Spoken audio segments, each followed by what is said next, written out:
Kjo është thjesht ideologji, është përdorur në shumë vende të botës, kryesisht në ato të Evropës në një pjesë tyne, ku dojnë njerin me zhvesh prej familjes, mos me pas atë fuqinë edhe mbrojtjen e organizimit familjar, qëllimi tyne është krijimi i një individit, dhe ne dim se sa vështirë është një nonë me rrit një fëmijë, domethënë e vetme. Secili kemi familje, secili kemi edhe dikan familje që për shkaqe qoftë luktës, qoftë natyrave tjera, ka met një gru me fëmijë, sa vështirë edhe sa njerëz i dalin në ndihmë për me ja lehtësu dhe me ja ndihmu rritjen e aty në fëmijëve, që absolutisht është vlerësh është një histori, mirë po krijimi i masave stimuluese për me tjetërsu njerin, me largu prej familjes, dhe me thonë, nuk janë vështu, ka pas aktivitetet vazhdueshme gjatë 4 viteve, dhe për këtë arsye,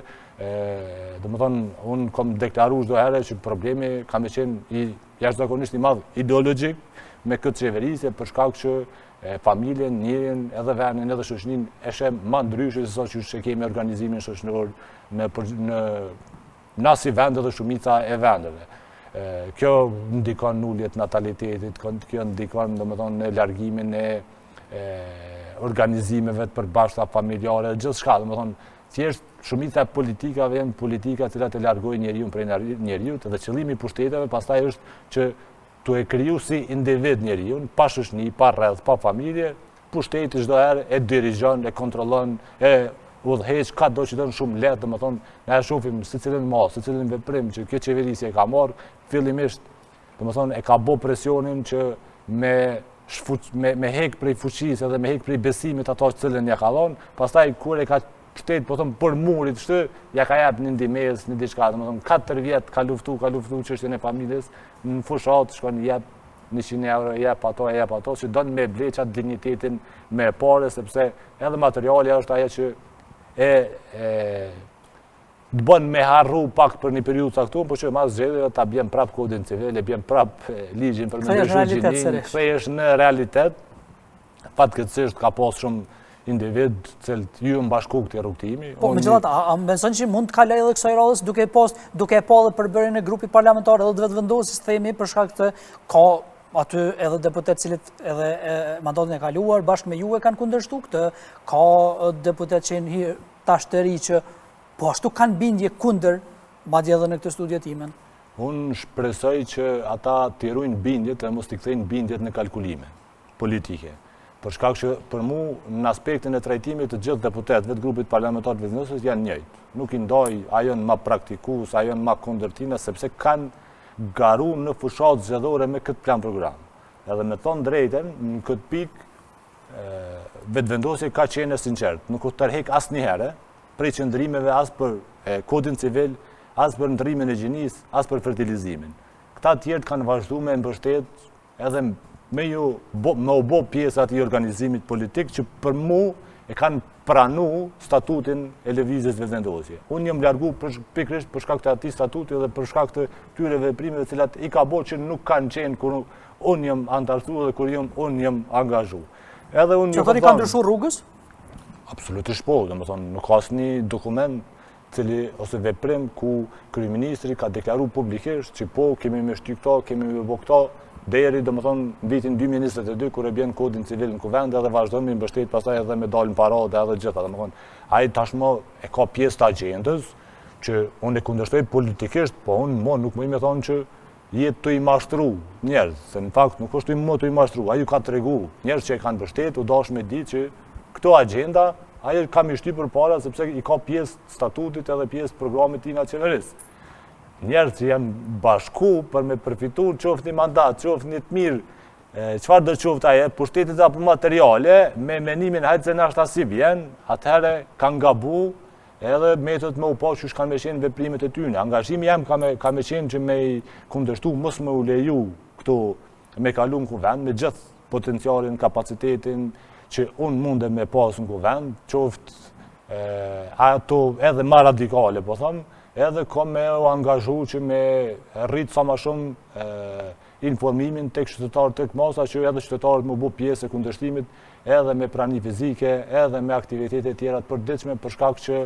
këto ligje nuk dohet me u leju me kalu në asnjë mënyrë kuvendin e Republikës Kosovës, si të tilla që janë, sepse e pengojnë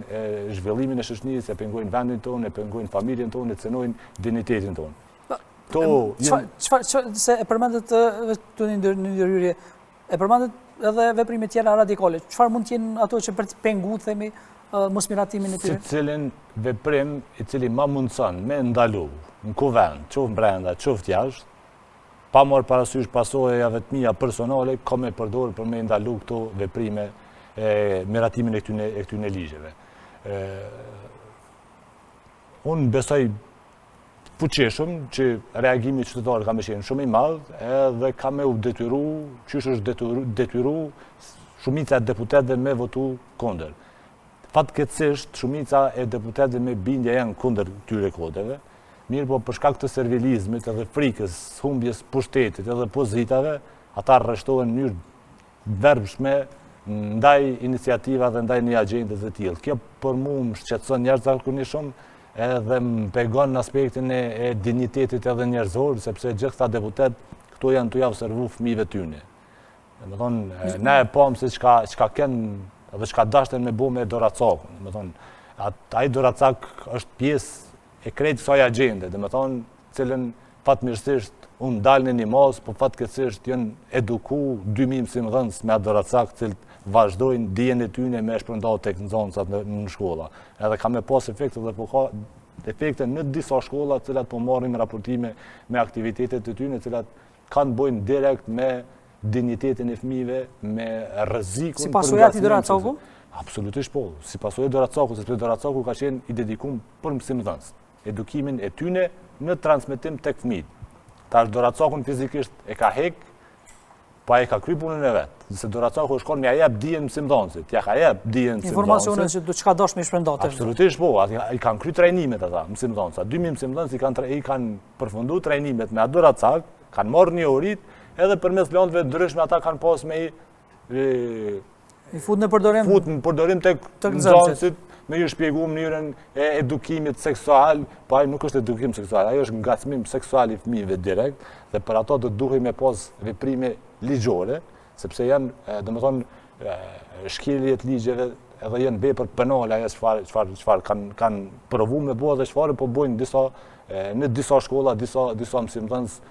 menoj dhe besoj pa vetdijen e tyre. Po, besoni që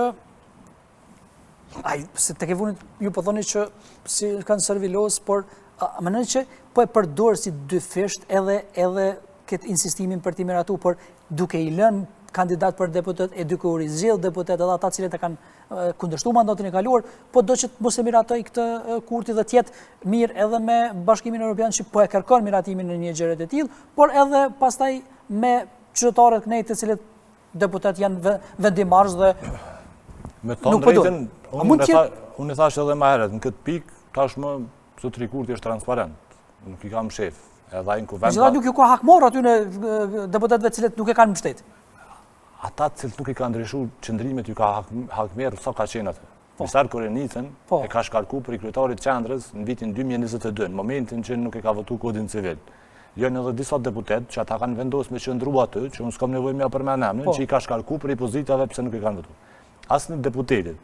i cili ka votu kundër nuk e ka asnjë pozitë ekzekutive përveç atyre që i kanë premtuar që unë votoj kodin mandatin e ardhshëm. Domethënë asnjë prej tyre. Shikoj këta deputet që ti një unë s'po du me ja përmend emrin, për shkak se edhe i kam korrekt, a u heqin ai komision, a është bona njëri prej tyre ministër, edhe pse kanë vota disa shumë më shumë se sa shumë ministra të cilët janë zgjedhur.